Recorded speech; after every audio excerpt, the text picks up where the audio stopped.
கல்யாணத்துல விருப்பம்ல. பாவம் சத்யராஜ் அண்ணனும் அவர் பொண்ணு என்ன பண்ணுவாங்க அப்படித்தானே நினைப்பாங்க. அதனால இப்பவே போய் ஆறுமுகத்துக்கிட்ட எனக்கு இந்த கல்யாணத்துல விருப்பம் இல்லைன்னு சொல்லிடு. இந்த கல்யாணம் நடந்தா நாம 2 பேரும் சந்தோஷமா வாழ மாட்டோம்னு அவனுக்கு நல்லா புரிய வைக்கும்.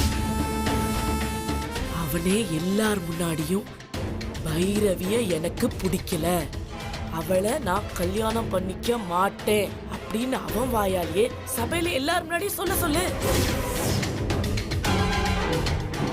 கல்யாணம் பண்ணிக்க போற பொண்ணு நீயே இப்படி சொன்னதுக்கு அப்புறம் ஆறுமுகத்தால இத மறுக்கவே முடியாது.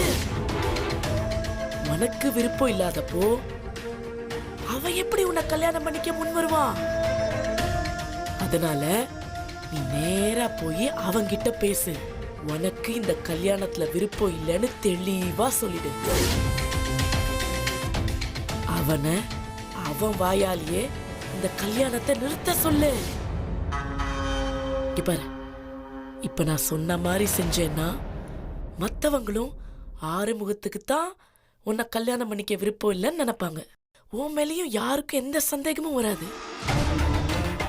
இங்க பாரு, நீ ஆறுமுகத்துக்கிட்ட பேசு. அவன் உன்னை நிச்சயமா புரிஞ்சுப்பான்.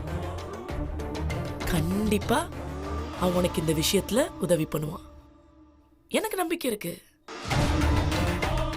என் பொண்ணுக்கு இப்படி ஒரு நிலைமை வந்தா சத்தியமா நான் இதே புத்திமதியை தான்மா சொல்லியிருப்பேன். உனக்கும் அப்படிதான்மா சொல்லியிருக்கேன். இதெல்லாம் மீறி உன்னால ஆறுமுகத்து கூட வாழ முடியும்னா நீ தாராளமா வாழ்ந்துக்கோமா. எனக்கு எந்த பிரச்சனையும் இல்ல, ரொம்ப சந்தோஷம்தான். ஆனா உனக்கு பிடிக்காம அவனை கல்யாணம் பண்ணிக்காத. பைரவி, இது உன் வாழ்க்கை பிரச்சனை. எதுக்காகவும் உன் வாழ்க்கையே தியாகம் பண்ணிடாத. பைரவி, ஒரு தாய் ஸ்தானத்துல இருந்து நான் உனக்கு என்ன சொல்லணுமோ அதை சொல்லிட்டேன். அதுக்கு மேல உன் விருப்பம் பாத்துக்கோ.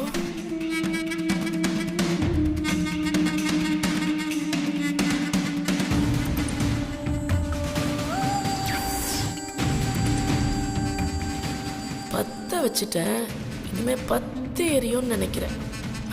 பார்க்கலாம்.